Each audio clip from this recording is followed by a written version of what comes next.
مولانا احمد حامد رضا خان پیدا ہوتا ہے. کون؟ حجت الاسلام. وہ حجت الاسلام جن کے لیے اعلیٰ حضرت نے کہا تھا حامد منی وانا من حمد سے حمد کماتے یہ ہیں.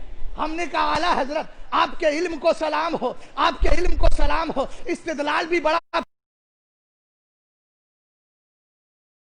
الحمدللہ. جس نے نعت خوانی حدیث سے سیکھی سبحان اللہ، اس کی اشعار میں یا تو قرآن کے جلوے ملیں گے یا حدیث کے جلوے ملیں گے یا حدیث پاک ملے گی جو قرآن پاک کی تفسیر کر رہی ہوگی. اعلیٰ حضرت امام اہل سنت کی نظر پڑی الحسین منی وانا من الحسین. حسین مجھ سے ہے، مجھ سے ہے، میں حسین سے ہوں. حسین مجھ سے ہے، میں حسین سے ہوں. ہم نے کہا پہلے اسی مسئلے کی اس کی عقدہ کشائی کر لی جائے، اس مسئلے کو حل کر لیا جائے. سرکار نے یہ کیوں فرمایا تھا حسین مجھ سے ہے، میں حسین سے ہوں؟ ارے نانے سے نوازا ہوتا ہے، بات سمجھ میں آتی ہے، مگر نواسے سے نانا کیسے؟ تو زمانے نے دیکھ لیا میدان کربلا میں مصطفیٰ کریم کے دین کو بچانے والے آقا حسین ہے، مصطفیٰ کریم کے دین کو بچانے والے حسین ہے. اور ساتھ ہی میدان کربلا سے جو بچہ امام زین العابدین کی شکل میں وہاں سے رخصت ہو کر مدینہ گیا تھا، سرکار جانتے تھے حسین کی نسل سے.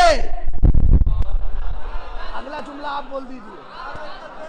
ہم نے کہا اعلیٰ حضرت امام اہل سنت جو لوگ الدولت المکیہ نہ سمجھ پاویں، وہ تو چونکہ تھیوری ہے، ایسا قانون ہے، وہ تو اعلیٰ حضرت نے اصول دیا ہے. ہم نے کہا میرے امام نے خالی اصول نہیں دیا، پریکٹیکل کر کے بھی دکھایا ہے. آپ کہیں گے کیسے؟ میں کہوں گا دیکھو اعلیٰ حضرت نے کیا کہا حامد منی وانا من حامد. یہ نہیں کہا، میں وزن شعری کا لحاظ نہیں رکھ رہا ہوں، بس مصطفیٰ منی وانا من حامد. بولو سبحان اللہ. حامد منی وانا من حامد. حمد سے حمد کماتے یہ ہے، حمد سے حمد کماتے یہ ہے. یہ بڑی حمد ہے، بڑی خاص حمد ہے. حمد کا معنی تعریف ہوتا ہے اور اللہ کی مدح و ستائش ہوتا ہے. دو جگہ ہے، ایک حمد کا معنی اللہ کی تعریف و توصیف اور دوسرے کا معنی مدح و ستائش. تو اللہ رب کی تعریف کرتے ہیں، اللہ کرم فرماتا ہے. جملہ صحیح بول رہا ہوں نا؟ حمد کے دونوں معنی بتا دیے. مدح و ستائش رب کی کریں گے. حامد رضا خان، اللہ تعالیٰ ان کو مدح و ستائش کے قابل بنا دے گا، زمانہ ان کی تعریف کرے گا. ارے آپ جو جمع ہوئے ہیں یہ حجت الاسلام کی تعریف کرنے ہی تو جمع ہوئے ہیں. حامد رضا حجت الاسلام کے لیے اعلیٰ حضرت نے یہ بول دیا، زمانہ سمجھ گیا، ہم نے نتیجہ نکال لیا. کوئی عام نہیں ہوں گے، اللہ کے محبوب ہوں گے.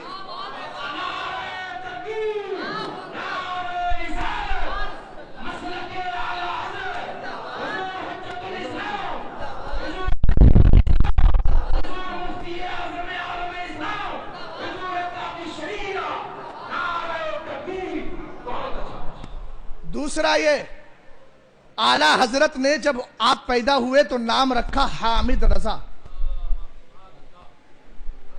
اب حامد رضا کا جب نمبر نکالیں گے تو حضرت کی کے سامنے جو تختی لگی ہے، سنگی تختی، اس پہ دیکھ لیجئے گا سال وفات کیا ہے. بولیے محبت سے، دیکھ لیجئے گا کیا ہے سال وفات. یاد ہے 1300 کتنی ہے؟ 62 ہے. سبحان اللہ. 92 62. دیکھ لیجئے گا تختی، بر وقت میرے ذہن سے بھی نکل رہی ہے، میں تصدیق کروانا چاہ رہا تھا. لیکن اتنا یاد رکھیں سرکار حجت الاسلام کی جو سال وفات ہے اور حامد رضا خان کے حامد رضا کی جو گنتی ہے، دونوں کو ملائیں گے. ملانے کے بعد جب دیکھیں گے تو وہی سال وفات نکلتا ہے. امام احمد رضا خان فاضل بریلوی نے بچپن میں نام رکھنے کے بعد زمانے کو یہ بتا دیا تم مصطفیٰ کے علم غیب کی بات کرتے ہو. ارے وہ تو وہ ہے، اور کوئی غیب کیا تم سے نہیں ہو بھلا، سبلا خدا ہی چھپا، تم پہ کروڑوں درود. ہم نے کہا سرکار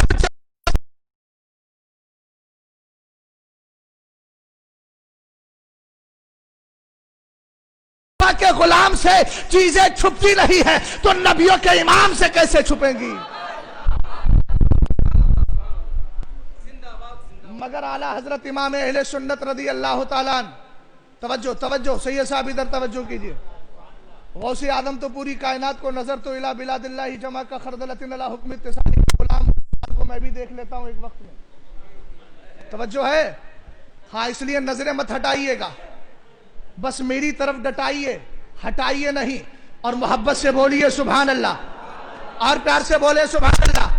سرکار حجت الاسلام کے اس عرص پاک میں آنے والوں, فاتحہ میں شرکت کرنے والوں, یہی سرکار حجت الاسلام ہیں جن کا بچپنا ہے. اعلیٰ حضرت کی عادت تھی اپنے بیٹوں کی تربیت کرو تو ایسی کرو, تعلیم تو ایسی دو. حجت الاسلام کو تعلیم دیا کرتے تھے اعلیٰ حضرت. عادت یہ تھی کہ جب آپ پڑھاتے تھے تو جب تک آموختہ سنا نہیں دیتے تب تک اگلا سبق نہیں دیا جاتا تھا. سرکار حجت الاسلام ایک دن پچھلا سنانے نہیں آیا, پچھلا آپ نے نہیں سنایا, آموختہ نہیں سنایا.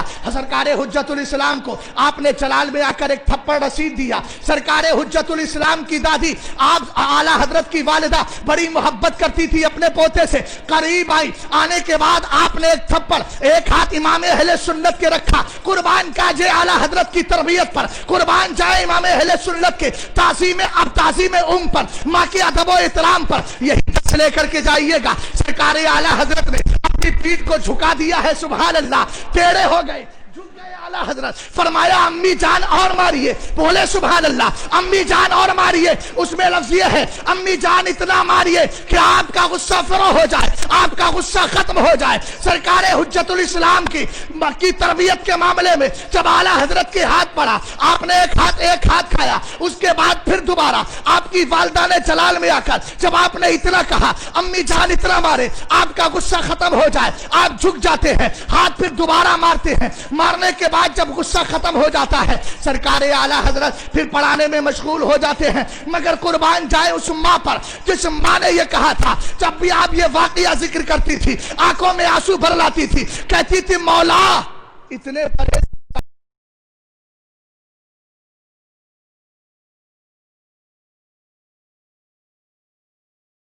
جس نے اپنے بیٹے کی ادا کو پسند کر کے یہ جملے بتا دیے ہیں. اور اعلیٰ حضرت نے ماں کی خدمت پر اور ماں کے ادب و احترام پر خالی حقوق والدین پر کتاب ہی نہیں لکھی ہے, حقوق والدین کر کے بھی دکھائی ہے. سبحان اللہ, بولیے محبت سے سبحان اللہ. ماں کا مقام بہت بڑا ہوتا ہے. تفسیر روح المعانی میں علامہ محمود آلوسی نے ایک واقعہ ذکر کیا. ابو اسحاق اصفہانی رحمت اللہ تعالی علیہ, بس توجہ, ابو اسحاق اصفہانی رحمت اللہ تعالی علیہ صبح کو فجر کی نماز کے بعد بیٹھے تھے. ایک نوجوان آیا, سلام عرض کیا, کہنے لگا حضرت رات میں نے آپ کی داڑھی میں ہیرے جواہرات لگے ہوئے دیکھے. آج کے دور کا کوئی مسلمان ہوتا تو کہتا لگ رہا ہے خواب کی تعبیر یا قریب میں مالدار ہونے والا.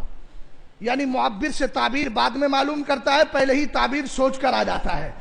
سمجھ گئے آپ؟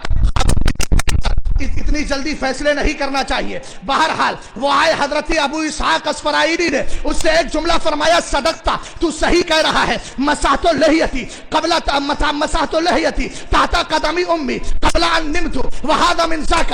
فرمایا سن, جب میں رات کو سونے جا رہا تھا نا تو میں نے دیکھا میری امی جان کے پیر پھیلے ہوئے ہیں. قریب گیا, اپنی داڑھی کو پکڑا اور ان کے پیروں سے مس کر دیا ہے. کہا یہ رب کا کمال ہے کہ تو نے یہ چیز دیکھ لی, اگرچہ یہ دنیاوی منصب نہیں, یہ روحانی منصب اللہ نے تجھے دکھا دیا ہے. ماں کا ادب و احترام بریلی کے امام احمد رضا خان نے کر کے دکھایا اور زمانے کو بتا دیا. اگر میرے مسلک پر چلنے کی بات کرتے ہو تو صرف عقیدہ رہی, عقیدے کے ساتھ عمل پر بھی عمل پیرا بھی چلا ہے, اور اس طریقے سے انشاءاللہ الرحمن چل رہا ہے. پھر یاد رکھنا کہ امام اہل سنت کی یہ روش اختیار کرو گے, عقیدہ ایک ہاتھ میں ہوگا, نامہ اعمال اچھے اعمال دوسرے ہاتھ میں ہوگے. قبر میں جاؤ گے تو یہی کہو گے قبر میں لہرائیں گے تا حشر چشمے نور کے, جلوہ فرما ہوگی جب طلعت رسول اللہ کی. استغفر اللہ ربی من کل ذنب و اتوب الیہ. السلام علیکم.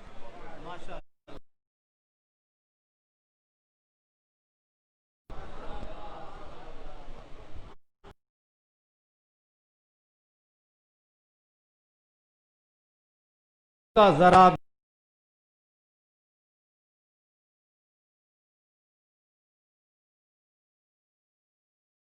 خدا نہیں.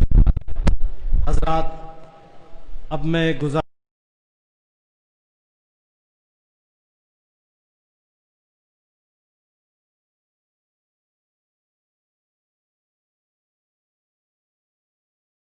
قاطع نجدیت حضرت علامہ شاہ عبد المصطفیٰ صاحب رضوی کی بارگاہ میں کہ حضرت تشریف لائیں. ان 4 مصروں کے ساتھ میں تو الگ ہو تو میری ذات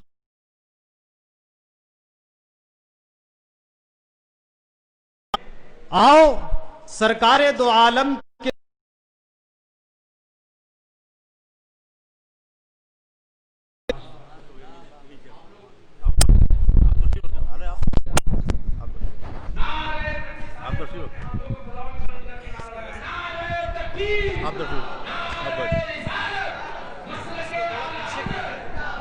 ہم کر لیں گے.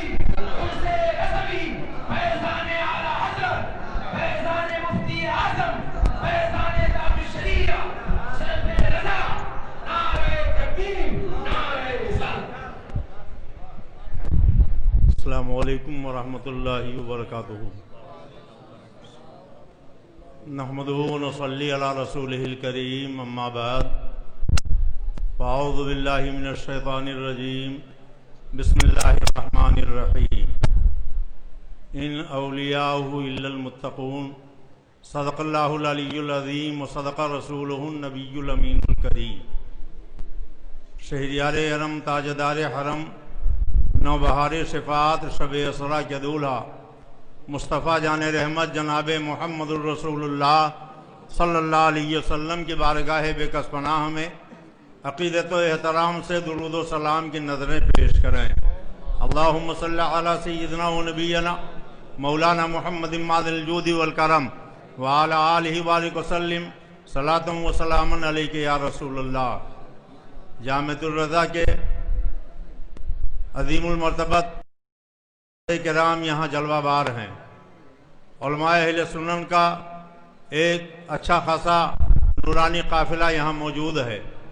ابھی جامعۃ الرضا کے استاد حضرت بابرکت صاحب الفضیلت علامہ مولانا مفتی شہزاد رضا صاحب سے آپ بہت اچھی تقریر سماعت کر رہے تھے. تعالی اللہ چشمم باز کر دی مرابع جانے جاں ہم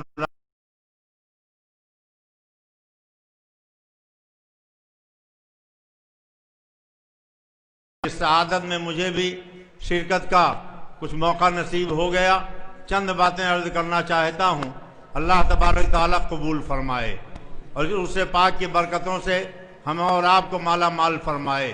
بلبل شیراز اللہ علیہ فرماتے ہیں میرا بچپنا تھا، ایک دن میں مدرسے جا رہا تھا، ماں نے میری انگلی میں ایک قیمتی چاندی کی انگوٹھی پہنا دی. کچھ دور چلنے کے بعد ایک اجنبی شخص مجھے ملا. اس نے اپنے جھولے میں ہاتھ ڈالا، ایک اچھی کھجور نکالی، مجھ سے کہا سعدی لو اس کھجور کو کھاؤ. کہتے ہیں میں نے منہ میں ڈالا، کھایا، بہت مٹھاس، بڑی لذت، بہت ذائقہ. پھر اس نے کہا اب اپنے انگلی کی انگوٹھی نکال کر کھاؤ. کہتے ہیں میں نے انگلی سے انگوٹھی نکالی، منہ میں رکھا، دائیں بائیں آگے پیچھے گھماتا رہا، مگر نہ کوئی مٹھاس، نہ کوئی لذت، نہ کوئی ذائقہ. اس نے کہا بتاؤ یہ اچھی ہے یا جو میں نے کھجور دیا تھا وہ اچھی ہے؟ کہا یہ انگوٹھی تو بالکل پھیکی ہے، اس میں کوئی لذت نہیں، کوئی ذائقہ نہیں، اور تمہاری کھجور تو بہت میٹھی تھی. کہا پھر لو ایک قیمتی کھجور میٹھی مجھ سے اور لے لو، اپنے یہ بے ذائقہ اور یہ انگوٹھی مجھے دے دو. حضرت شیخ سعدی فرماتے ہیں بچپن میں نے اسی میں اپنا فائدہ سمجھا اور وہ قیمتی انگوٹھی ایک کھجور کے بدلے میں نے اس کے حوالے کر دیا. عرض کرنا یہ چاہتا ہوں کہ آج کے نازک ترین دور میں جب کورونا وائرس کی مہاماری سے پوری دنیا میں لوگ پریشان ہیں، حکومت کی طرف سے بھی پابندی ہے، ہم بھی پابندیوں کا لحاظ کرتے ہیں، مگر پھر بھی آپ دیکھیے کہاں کہاں سے لوگ سرکار اعلیٰ حضرت کے اس عرص سے سراپا قدس میں حاضر ہو گئے ہیں. آخر اتنی پریشانیوں کے بعد مہاماری میں اتنے لوگ سرکار اعلیٰ حضرت کے عرص میں کیوں آئے؟ ان عرصوں میں آنے سے کیا ملتا ہے؟ ان بارگاہوں میں آنے سے کیا فائدہ ملتا ہے؟ آئیے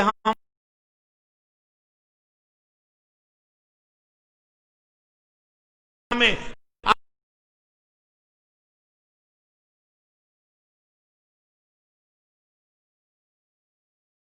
مارہرہ شریف کے آستانے کے سجادہ نشین فرماتے ہیں مجھے کسی نے جادو کرائی،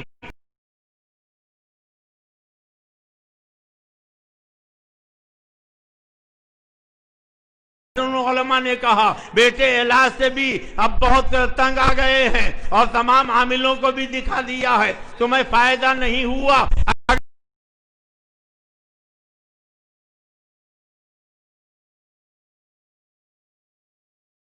تم اپنے پیر و مرشد سرکار مفتی اعظم کی بارگاہ میں بریلی شریف چلے جاؤ، اگر ان کی نگاہ کرم اڑ جائے گی تو تمہاری ساری بیماری ختم۔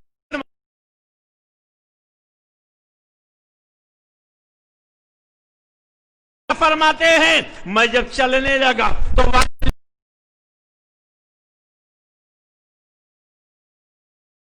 سن لیجئے حضور احسن العلماء عارف باللہ ہیں، ان کے جتنی شرطیں بیان کی ہیں سب ان کے اندر موجود تھیں، وہ اگر چاہتے تو جیسے اور دنیا کے ہزاروں لاکھوں لوگوں کو مرید انہوں نے کیا تھا،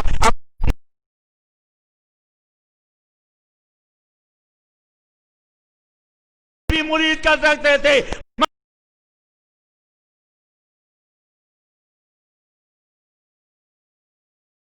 شہزادی کو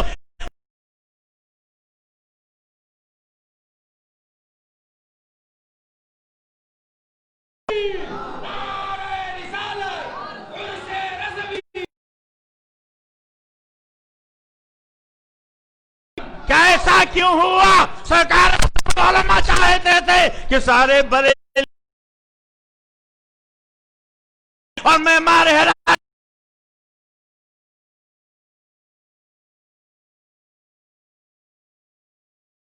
اپنے پیر خانے کا ادب کرتے رہے اور مارہرہ والے بھی اپنے پیر خانے کا ادب کرتے رہے۔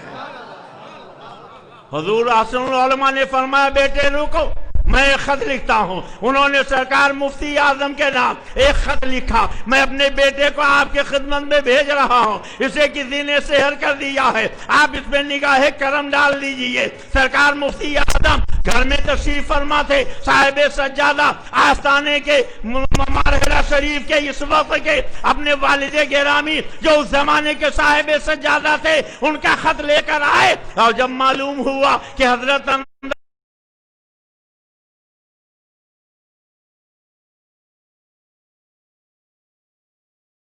ایک دست میں پانی بھر کے رکھا، انہیں سامنے بیٹھایا،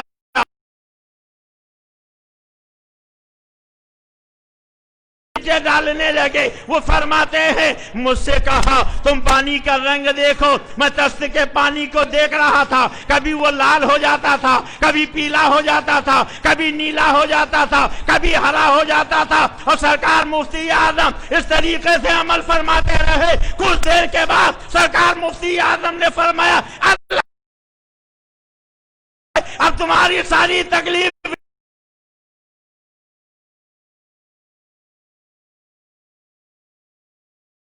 وہ بھی ختم ہو گئی، جو بے چینی اضطراب تھا وہ بھی ختم ہو گیا، اور ایک نہیں کئی تعویذ سرکار مفتی اعظم نے لکھا، فرمایا اس کو گلے میں پہننا، اس کو ہاتھ میں پہننا۔ وہ کہتے ہیں میں نے مسکرا کے کہا حضور اگر اجازت دے تو ساری تعویذوں کو ایک ساتھ پہن لوں۔ سرکار مفتی اعظم نے فرمایا شہزادے جیسی آپ کی مرضی ہو۔ انہوں نے ساری تعویذوں کو اکٹھا کیا، گلے میں پہن لیا، اور فرماتے ہیں پیر و مرشد سرکار مفتی اعظم کا وہ لکھا ہوا تعویذ جب سے میں نے گلے میں پہن لیا ہے ایک زمانہ بیت گیا ہے، مجھے کوئی کسی طرح کی بیماری لاحق ہی نہیں ہوئی ہے۔ نکاح ولی میں یہ تاثیر دیکھی، بدلتی ہزاروں کی تقدیر دیکھی۔